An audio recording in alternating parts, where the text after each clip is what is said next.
मारुति के electric vehicle plant में प्रधानमंत्री मोदी संबोधित कर रहे हैं।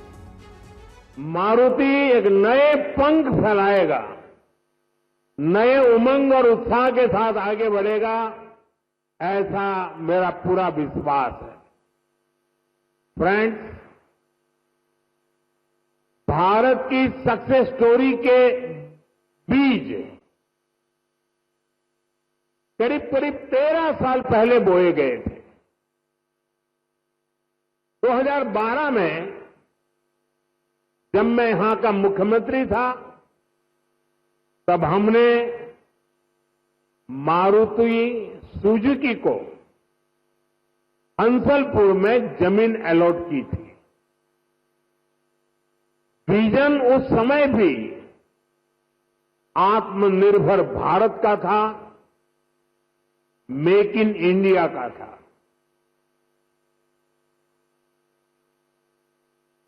हमारे तब के प्रयास आज देश के संकल्पों को पूरा करने में इतनी बड़ी भूमिका निभा रहे हैं। साथियों, मैं इस अवसर पर स्वर्गीय ओसामू सुजुकी-सान को हृदय से याद करना चाहूंगा। हमारी सरकार को उन्हें पद्म विभूषण से सम्मानित करने का सौभाग्य मिला था।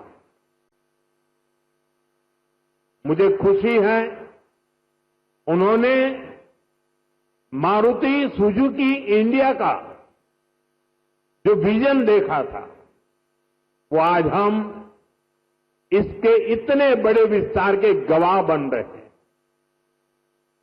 साथियों, भारत के पास डेमोक्रेसी की शक्ति है और भारत के पास डेमोग्राफी का एडवांटेज है। हमारे पास स्किल्ड वर्कफोर्स का बहुत बड़ा पूल है। इसलिए कि हमारे हर पार्टनर के लिए विन विन सिचुएशन बनाता है। आज आप देखिए, सुजुकी जापान भारत में मैन्युफैक्चरिंग कर रही है और जो गाड़ियां बन रही है वो वापस जापान को एक्सपोर्ट की जा रही है। ये जापान और भारत के रिश्तों की मजबूती तो है ही, भारत को लेकर ग्लोबल कंपनियों के भरोसे को भी ये आपके सामने प्रस्तुत करता है। एक तरह से मारुति सुजुकी जैसी कंपनियां मेक इन इंडिया की ब्रांड एम्बेसडर बन चुकी है। लगातार 4 साल से मारुति भारत की सबसे बड़ी कार एक्सपोर्टर है।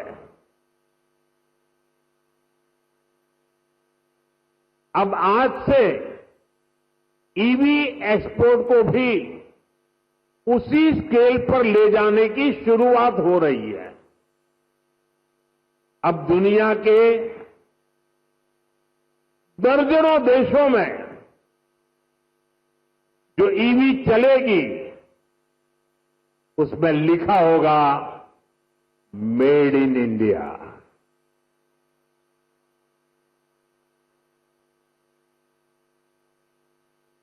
फ्रेंड्स, हम सब जानते हैं ईवी इकोसिस्टम का सबसे क्रिटिकल पार्ट बैटरी है।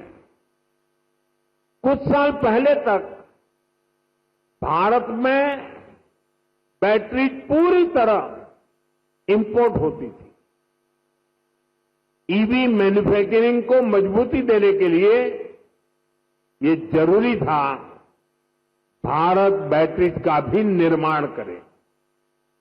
इसी विजन को लेकर 2017 में हमने यहां टीडीएसजी बैटरी प्लांट की नींव रखी थी। टीडीएसजी की ही नई पहल पर इस फैक्ट्री में 3 जापानी कंपनियां मिलकर भारत में पहली बार सेल मैन्युफैक्चर करेगी। भारत में बैटरी सेल के इलेक्ट्रोड भी लोकल लेवल पर तैयार होंगे। ये लोकलाइजेशन भारत की आत्मनिर्भरता को नई शक्ति देगा। इससे हाइब्रिड इलेक्ट्रिक व्हीकल्स के कारोबार में और तेज गति आएगी। मैं आपको इस ऐतिहासिक शुरुआत के लिए अपनी अनेक अनेक शुभकामनाएं देता हूं। साथियों, कुछ साल पहले उस समय तक ईवी को केवल एक नए ऑल्टरनेट के तौर पर देखा जाता था, लेकिन मेरा मानना रहा है ईवी कई समस्याओं का ठोस समाधान है। इसलिए पिछले साल मैंने अपनी सिंगापुर विजिट के दौरान कहा था, हम अपनी पुरानी गाड़ियों को, पुरानी एम्बुलेंसेस को हाइब्रिड ईवी में बदल सकते हैं। मारुति सुजुकी ने इस चुनौती को स्वीकार किया और केवल 6 महीने में एक वर्किंग प्रोटोटाइप तैयार कर दिया। अभी मैंने वो हाइब्रिड एम्बुलेंस का प्रोटोटाइप देखा भी है। ये hybrid ambulance PM E drive scheme में पूरी तरह फिट बैठती है। लगभग 11,000 करोड़ रुपए की इस योजना में ई एम्बुलेंस के लिए भी बजट निर्धारित किया गया है। हाइब्रिड ईवी से पॉल्यूशन भी घटेगा और पुराने व्हीकल्स को ट्रांसफॉर्म करने का विकल्प भी मिलेगा। साथियों, क्लीन एनर्जी और क्लीन मोबिलिटी ये हमारा फ्यूचर है। ऐसे ही प्रयासों से भारत तेजी के साथ क्लीन एनर्जी और क्लीन मोबिलिटी का एक रिलायबल सेंटर बनेगा। साथियों, आज जब दुनिया सप्लाई चेन डिसरप्शन से जूझ रही है, ऐसे समय में लगता है कि भारत ने पिछले दशक में जो नीतियां बनाई वो देश के कितने काम आ रही है। 2014 में जब मुझे देश में सेवा का अवसर दिया, उसके बाद से ही हमने इसकी तैयारी शुरू कर दी। हमने मेक इन इंडिया अभियान शुरू किया। ग्लोबल और डोमेस्टिक मैन्युफैक्चरर्स दोनों के लिए देश में अनुकूल वातावरण बनाया। भारत में मैन्युफैक्चरिंग एफिशिएंट और ग्लोबली कॉम्पिटिटिव हो, इसके लिए हम इंडस्ट्रियल कॉरिडोर्स बना रहे हैं। हम प्लग एंड प्ले इंफ्रास्ट्रक्चर बना रहे हैं, लॉजिस्टिक पार्क्स बना रहे हैं। भारत कई सेक्टर्स में मैन्युफैक्चरर्स को प्रोडक्शन लिंक इंसेंटिव का बेनिफिट भी दे रहा है। साथियों, हमने कई बड़े रिफॉर्म्स के जरिए इन्वेस्टर्स की पुरानी कठिनाइयों को भी दूर किया। इससे इन्वेस्टर्स के लिए इंडियन मैन्युफैक्चरिंग में इन्वेस्ट करना आसान हुआ है। इसके परिणाम हमारे सामने हैं। इसी दशक में इलेक्ट्रॉनिक्स प्रोडक्शन लगभग 500% बढ़ा है।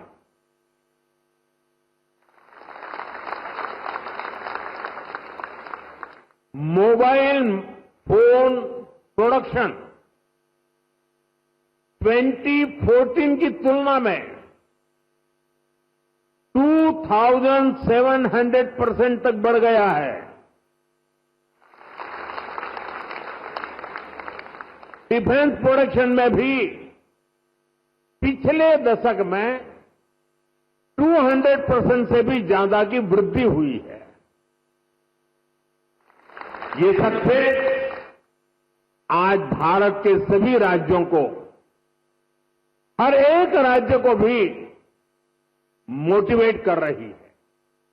उनके बीच रिफॉर्म्स को लेकर, इन्वेस्टमेंट को लेकर एक हेल्दी कंपटीशन शुरू हुआ है, जिसका लाभ पूरे देश को मिल रहा है। और मैं हर मीटिंग में, व्यक्तिगत बातचीत में और सार्वजनिक रूप से सभी राज्यों को कहता रहा हूं कि हमें प्रोएक्टिव होना होगा, हमें प्रो डेवलपमेंट पॉलिसीज बनानी होगी, हमें सिंगल विंडो क्लियरेंस पर बल देना होगा, कानूनों में रिफॉर्म्स को बल देना होगा। और ये कंपटीशन का जमाना है। जो राज्य जितनी तेजी से अपनी पॉलिसीज को नीट एंड क्लीन रखता है, इफ्स एंड बट्स के बिना रखता है, तो इन्वेस्टर का विश्वास बढ़ता है। इन्वेस्टर आने के लिए हिम्मत के साथ आता है। आज पूरी दुनिया भारत की तरफ देख रही है। ऐसे में कोई राज्य पीछे नहीं रहना चाहिए। हर राज्य ने अवसर लेना चाहिए। ऐसे कॉम्पिटिशन होगा, हिंदुस्तान में आने वाले इन्वेस्टर को सोचने में तकलीफ हो कि मैं इस राज्य में जाऊं कि उस राज्य में जाऊं। इतना क्लियर कट होना चाहिए कंपटीशन। इससे देश को लाभ होने वाला है। और इसलिए मैं सभी राज्यों को निमंत्रण देता हूं कि आइए, रिफॉर्म की स्पर्धा करें, गुड गवर्नेंस की स्पर्धा करें, प्रो डेवलपमेंट पॉलिसी की स्पर्धा करें और हम 2047 विकसित भारत बनाने के लक्ष्य को तेज गति से पार करने में अपनी भागीदारी सुनिश्चित करें। फ्रेंड्स, भारत यहीं पर रुकने वाला नहीं है। जिन सेक्टर्स में हमने बेहतर परफॉर्म किया है, हमें उनमें और बेहतर करना है। इसके लिए हम मिशन मैन्युफैक्चरिंग पर जोर दे रहे हैं। आने वाले समय में हमारा फोकस फ्यूचरिस्टिक इंडस्ट्री पर होगा। सेमीकंडक्टर सेक्टर में भारत टेक ऑफ कर रहा है। देश में इसके 6 प्लांट्स तैयार होने वाले हैं। हमें सेमीकंडक्टर मैन्युफैक्चरिंग और आगे लेकर जाना है। साथियों, भारत सरकार ऑटो इंडस्ट्री के लिए रेयर अर्थ मैग्नेट की शॉर्टेज से जुड़ी कठिनाइयों के प्रति भी सजग है। इस दिशा में देश के सामर्थ्य को बढ़ाने के लिए हमने नेशनल क्रिटिकल मिनरल मिशन भी लॉन्च किया है। इसके तहत देश में अलग अलग जगहों पर 1200 से अधिक खोजी अभियान चलाए जाएंगे। क्रिटिकल मिनरल्स को तलाशा जाएगा। साथियों, अगले सप्ताह ही मैं जापान जा रहा हूं। भारत और जापान का रिश्ता केवल डिप्लोमेटिक रिलेशन से कहीं ऊपर सांस्कृतिक और भरोसे का रिश्ता है। हम एक दूसरे की प्रगति में अपनी प्रगति देखते हैं। मारुति सुजुकी के साथ हमने जो जर्नी शुरू की थी वो अब बुलेट ट्रेन की स्पीड तक पहुंच चुकी है। भारत जापान पार्टनरशिप की औद्योगिक संभावनाओं को साकार करने की बड़ी पहल यहीं गुजरात से हुई थी। मुझे याद है हमने 20 साल पहले जब वाइब्रेंट गुजरात समिट शुरू की थी तो उसमें जापान एक प्रमुख सहयोगी था। आप विचार कीजिए, एक डेवलपिंग कंट्रीज का एक छोटा सा स्टेट, उसका इन्वेस्टमेंट समिट और जापान जैसा डेवलप कंट्री उसका पार्टनर हो, ये दिखाता है कि भारत और जापान की नींव कितनी मजबूत है।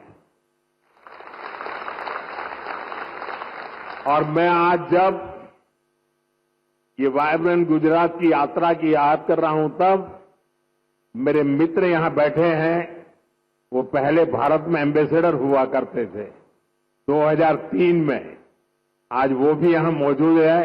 अब वो रिटायर्ड हो गए हैं, लेकिन उनका भारत प्रेम, गुजरात प्रेम वैसा का वैसा है। मैं उनका भी स्वागत करता हूं।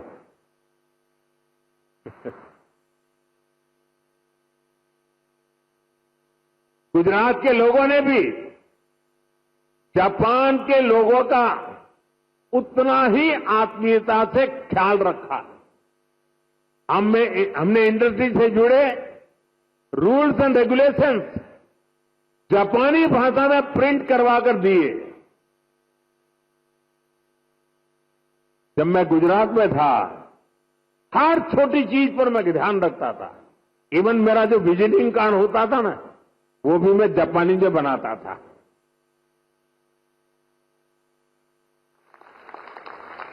जो वीडियोज बनाते थे हम प्रमोशनल, वो वीडियो को जापानी भाषा में डबिंग करवाता था। यानी मुझे मालूम था कि मुझे इस रास्ते पर बड़ी मजबूती से आगे बढ़ना है। और मैं सभी राज्यों को कहता हूं, आसमान खुला है भैया, आप भी मेहनत करो, आओ मैदान में, बहुत फायदा होगा।